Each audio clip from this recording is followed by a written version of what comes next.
మధ్యప్రాచ్యంలో మళ్లీ ఉద్రిక్తతలు తారస్థాయికి చేరుకున్నాయి. ఫిబ్రవరి 28 నుంచి అమెరికా ఇరాన్ మధ్య ప్రారంభమైన ఘర్షణలు ఇప్పుడు యురేనియం, అణుసామర్థ్యం, హార్మోజ్ జలసంధి, ఆంక్షలు, పరిహారం, సార్వభౌమాధికారాల చుట్టూ తిరుగుతున్నాయి. ఇప్పటికే ప్రపంచ మార్కెట్లు ఒత్తిడిని ఎదుర్కొంటున్నాయి. ముడి చమురు ధరలు పెరుగుతున్నాయి. హార్మోజ్ జలసంధి మూసివేత హెచ్చరికలతో అంతర్జాతీయ వాణిజ్యం ఆందోళనలో పడింది. మరోవైపు అణు సామర్థ్యం విషయంలో ఇరాన్ వెనక్కి తగ్గకపోవడం, అమెరికా మాత్రం యురేనియం అప్పగిస్తేనే యుద్ధం ముగుస్తుంది అని స్పష్టం చేయడం ప్రపంచ రాజకీయాలను మరింత వేడెక్కిస్తోంది. అమెరికా ప్రతిపాదించిన 5 ప్రధాన షరతులు ఇప్పుడు చర్చనీయాంశంగా మారాయి. మొదటిది, యుద్ధ నష్టాలకు అమెరికా ఎలాంటి పరిహారం చెల్లించబోదని స్పష్టం చేయడం.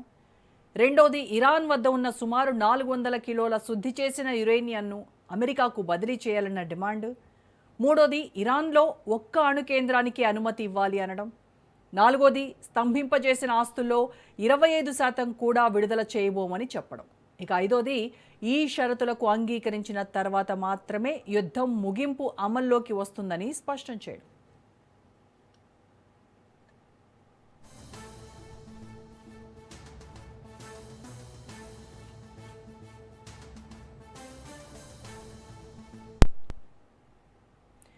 ఇక దీనికి కౌంటర్గా ఇరాన్ కూడా 5 షరతులు పెట్టింది. ఇరాన్ మాత్రమే కాదు, లెబనాన్ ప్రాంతాల్లో కూడా యుద్ధం పూర్తిగా ఆగాలని డిమాండ్ చేసింది. ఇరాన్పై విధించిన ఆంక్షలను పూర్తిగా ఎత్తివేయాలని కోరింది. విదేశాల్లో స్తంభింపజేసిన నిధులను విడుదల చేయాలని డిమాండ్ చేసింది. యుద్ధంలో జరిగిన నష్టాలకు పరిహారం చెల్లించాలని స్పష్టం చేసింది. అలాగే హార్మోజ్ జలసంధిపై తమ సార్వభౌమ హక్కులను గుర్తించాలని ప్రపంచానికి సందేశం ఇచ్చింది.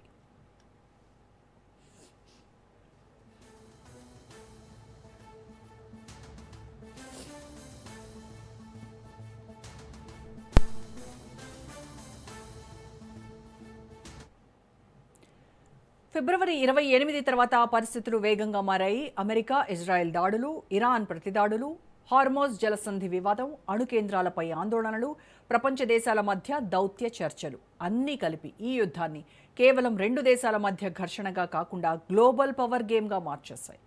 ఇక్కడ మరో కీలక అంశం ఏంటంటే, ఇరాన్ వద్ద ఉన్న అధిక శుద్ధి యురేనియం. అమెరికా వాదన ఏంటంటే, ఈ యురేనియం భవిష్యత్తులో అణ్వాయుధాల తయారీకి ఉపయోగపడే ప్రమాదం ఉందని. కానీ ఇరాన్ మాత్రం ఇది తమ అణు విద్యుత్, శాస్త్రీయ అవసరాల కోసం మాత్రమేనని చెబుతోంది.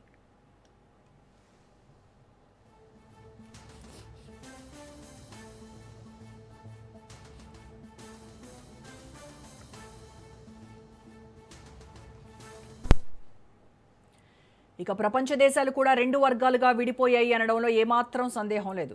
ఓవైపు అమెరికా మిత్ర దేశాలు, మరోవైపు రష్యా, చైనా వంటి దేశాలు ఇరాన్కు పరోక్ష మద్దతిస్తున్నాయి.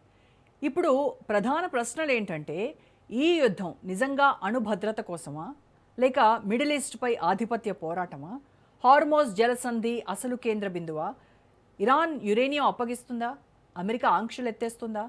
ఈ యుద్ధం ప్రపంచ ఆర్థిక వ్యవస్థపై ఏ మేరకు ప్రభావం చూపుతుంది? భారత్ వంటి దేశాలపై దీని ప్రభావం ఎలా ఉంటుంది?